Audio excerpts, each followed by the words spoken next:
హిందూ సాంప్రదాయంలో అక్షయ అనే పదానికి ఒక అద్భుతమైన అర్థం ఉంది. అక్షయ అంటే క్షయం లేనిది లేదా ఎప్పటికీ తరిగిపోనిది అని అర్థం. వైశాఖ మాసంలో వచ్చే శుద్ధ తదియనే మనం అక్షయ తృతీయగా జరుపుకుంటాం. ఏడాదిలో వచ్చే అత్యంత పవిత్రమైన రోజులలో ఇది ఒకటి. భారతీయ సంస్కృతిలో ఈ రోజుకు ఉన్న ప్రాముఖ్యత కేవలం ఒక పండుగకు మాత్రమే పరిమితం కాదు. ఇది ఒక నమ్మకం, ఒక ఆశ, ఒక గొప్ప సాంప్రదాయం. ఈ రోజున చేసే ఏ చిన్న కార్యమైనా, అది దానమైనా, ధర్మమైనా లేదా పెట్టుబడి అయినా, అది అనంతమైన ఫలితాలను ఇస్తుందని మన ప్రగాఢ విశ్వాసం. జ్యోతిష్య శాస్త్రం ప్రకారం అక్షయ తృతీయకు ఒక ప్రత్యేకత ఉంది. సంవత్సరంలో సూర్యుడు, చంద్రుడు ఇద్దరూ తమ అత్యున్నత శక్తి స్థితిలో ఉండే ఏకైక రోజు ఇది. సూర్యుడు ఆత్మకు, చంద్రుడు మనస్సుకు కారకులు. వీరిద్దరూ సంపూర్ణ శక్తితో ఉండడం వల్ల ఈ సమయంలో భూమిపై సానుకూల శక్తి ప్రసారం అత్యధికంగా ఉంటుంది. అందుకే ఈ ఘడియల్లో ప్రారంభించే పనులు ఏవైనా సరే ఆటంకాలు లేకుండా విజయవంతంగా కొనసాగుతాయని శాస్త్రం చెబుతుంది. అక్షయ తృతీయ వెనుక ఎన్నో అద్భుతమైన పురాణ కథలు ఉన్నాయి.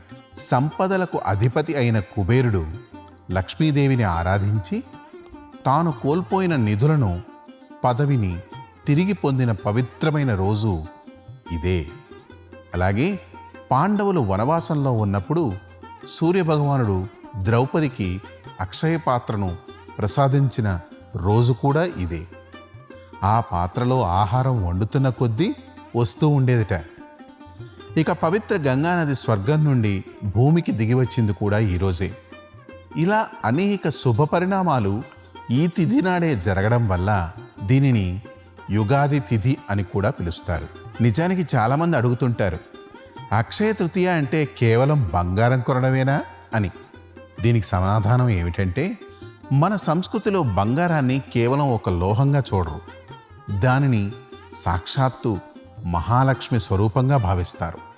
ఈ రోజున ఒక చిన్న బంగారు నాణెం లేదా ఆభరణాన్ని ఇంటికి తెచ్చుకోవడం అంటే లక్ష్మీదేవిని మన ఇంటికి శాశ్వతంగా ఆహ్వానించడమే అని అర్థం. అలాగే బంగారం అనేది ఎప్పుడూ నష్టపోని సురక్షితమైన పెట్టుబడి. పండుగ నెపంతో ప్రతి ఏటా కొంత బంగారాన్ని ఆస్తుల రూపంలో దాచుకోవడం అనేది మన పూర్వీకులు మనకి నేర్పిన ఒక గొప్ప ఆర్థిక క్రమశిక్షణ. అది ఆపత్కాలంలో మనకి కొండంత అండగా నిలుస్తుంది. అక్షయ తృతీయ అంటే కేవలం వస్తువులను కొనుగోలు చేయడం మాత్రమే కాదు, మనలో ఉన్న మంచి గుణాలను కూడా అక్షయం చేసుకోవడం. ఈ రోజున చేసే దాన ధర్మాలు ఇతర రోజుల కంటే రెట్టింపు పుణ్యాన్ని ఇస్తాయని పెద్దలు చెబుతారు. ముఖ్యంగా అన్నదానం, జలదానం చేయడం వల్ల సకల శుభాలు కలుగుతాయి. ఈ పవిత్రమైన అక్షయ తృతీయ మీ జీవితాల్లో సుఖశాంతులను, అష్టైశ్వర్యాలను అక్షయం చేయాలని భగవంతుని ప్రార్థిద్దాం.